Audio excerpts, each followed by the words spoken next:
Hi, welcome to class. We're the only two right now, but the other ones will show up eventually, right? I hate my life. I hate my life.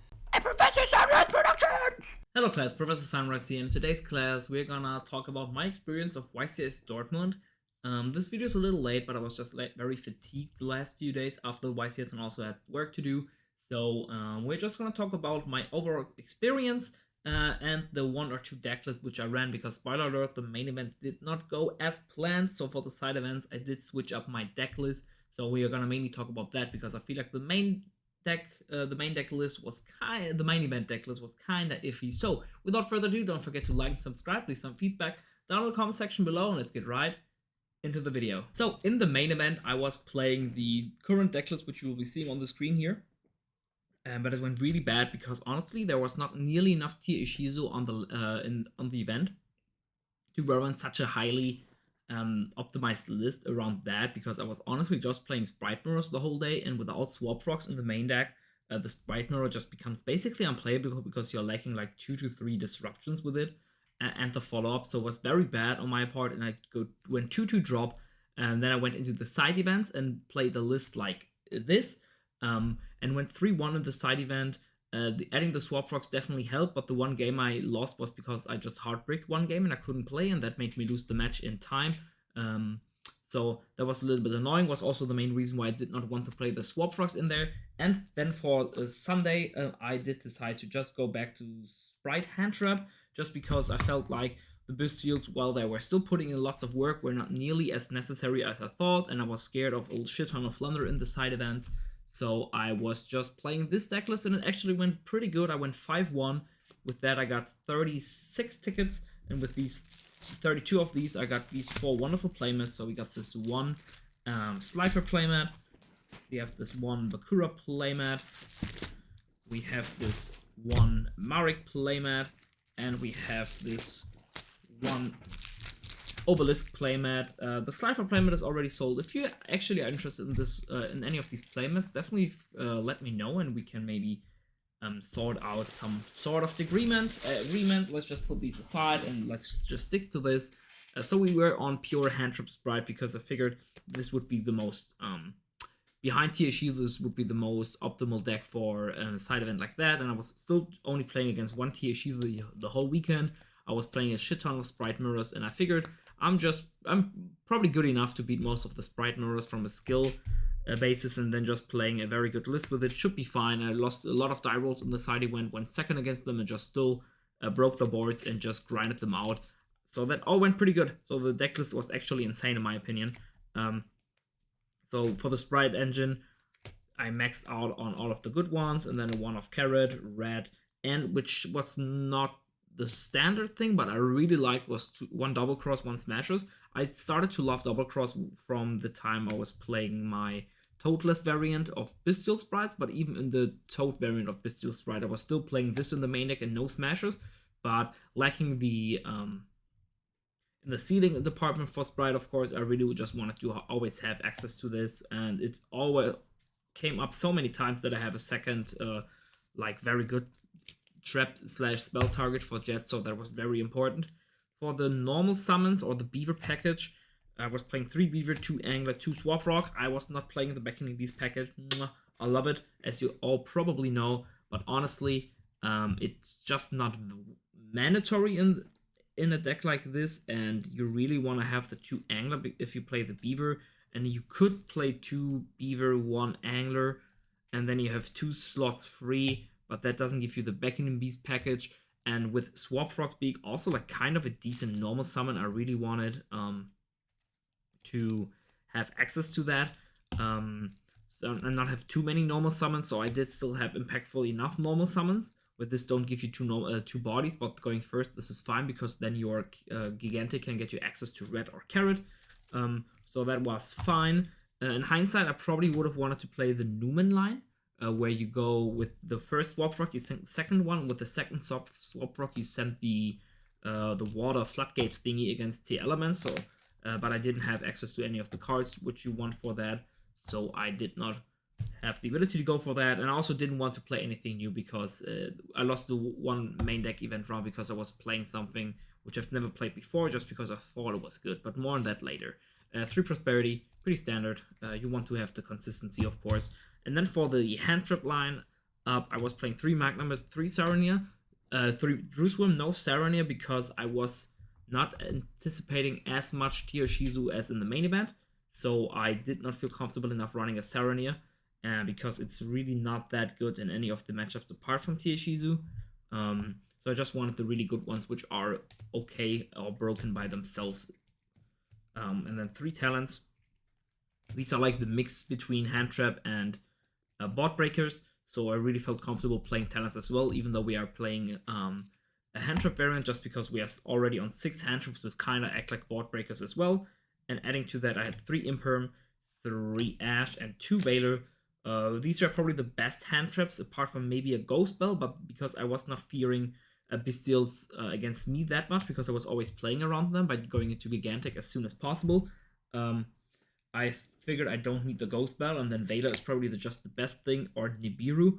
But I, like I said, was anticipating or was scared a little bit of Flawanderies, so I did put in the Valors, and I don't think I've seen it once. Or maybe I've seen it once, but it was okay. It was just a hand trap. So that's it for the main deck. It's pretty boring, Spright hand trap, which is also the reason why I'm going for different decks in the future, just because I feel like it's kind of boring.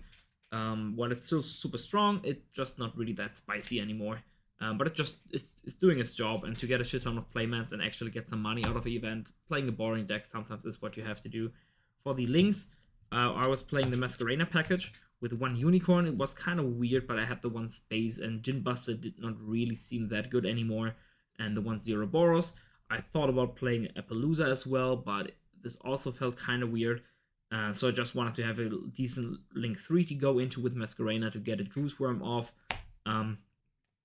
And then have the ability to do one more thing with it as well. And then 1 Zero Boros, of course, an insane card. The 1 Dark, the Sprint, and the 3 Elves round out the links for the engine part. I figured the 3rd Elf would come up more often than anything else I would play in that slot, and I will always just banish 1 of Prosperity, of course. So I figured that would be an appropriate choice for the extra deck.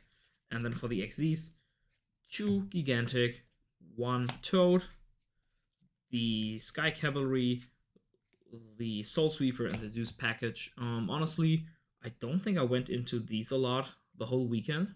Not nearly as often as I would have went into, but still would of course play them. And Toad, of course, is Bay, and these 2 I did plenty of time. I would say I would use these more often than I would ever use these. I cited the Prosperity this out a lot, so that's also the reason why I did not go into it. But honestly, just did not really come up all that often. So yeah, that's it for the extra deck. Pretty standard, I would say. No Mannequin Cat because I had no access to it. And I also had no experience with it, so I did not really want to go for that. I just wanted a very clean cookie cutter deck list for the side event and just play it out. Go 5-1 at the minimum, and then maybe lose 1 game because I don't have the most power deck list in there. But I at least have something very consistent I'm very comfortable with. And this is all how it went down. I only lost 1 round because I just got high sacked by Shizu, which you probably can't do anything with the deck with a better, more gassy deck list or something like that. It just happens. Anyways, for the side, I played 2 Lightning Storm, 1 Feather Duster. Lightning Storm were iffy because of my side deck patterns. I had to side these in against Spright as well, because I felt like they were just more impactful than some of the hand traps. And they actually overperformed in that matchup because I always drew the perfect combination of board breakers against them. So this was kind of surprising, but this was mostly for Flunder and any like stun decks or something like that. 3 Shifter I only played against Shizu once, have not seen it. Good thing I did not main this, of course. Gamma package was insane in theory, but I've drawn Driver way too many times this whole weekend. And then for going first, 3 Judgment, 1 Smasher, so I was actually on 3 spell traps for Spright next to the 3 starter. Actually was really good, really liked it, would play it again, and 1 Red Resonator. The reason I lost round 1 was because I was so sure I would just win with the 1 Resonator. I'm not even thinking about how to use this card actually, because you can, by the way, you can use this twice, right? You can use it in your own turn and you can use it in the opponent's turn, and I just didn't think about it because I was like, I used Resonator in time, I win, because I never played this card before, and honestly, I would cut it.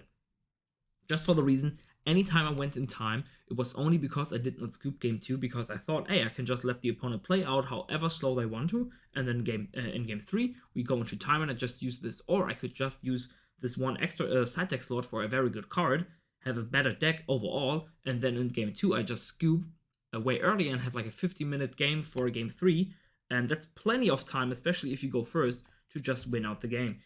So honestly, I've never liked the time cards in general because I never thought I'd need them, and then I put it in and I figured, hey, I can actually use it, but I don't have to use it because like more often than not, you can play around that accordingly. You can make your opponent move faster if they're playing too slow, and as long as you're not playing TA Shizu mirrors, your games will not take as long as they have to be if you just play it out faster, if you scoop faster, if you have a good read on the game and you know if you can win or not.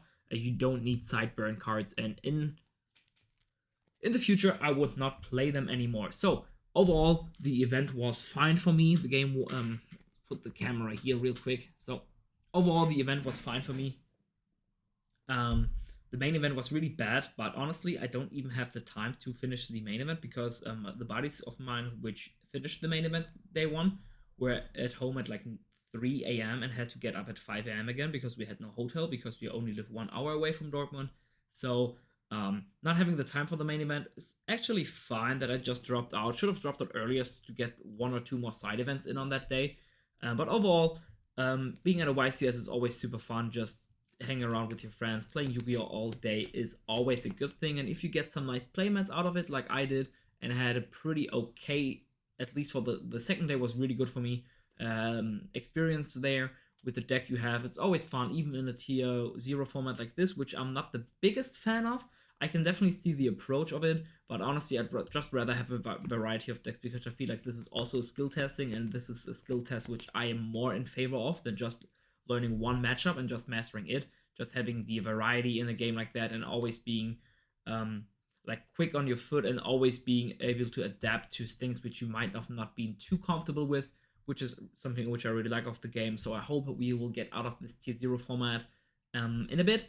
And in the meantime, I will probably say goodbye to my Spright deck for now and test out something different, which might be something related with Bestials and maybe even some mommies. So with this spoiler, the video of that will probably come up today as well. But anyways, definitely stay tuned for that. I'm definitely cooking up something spicy. So without further ado, class is dismissed. You guys are free to leave. Professor Sunreis out.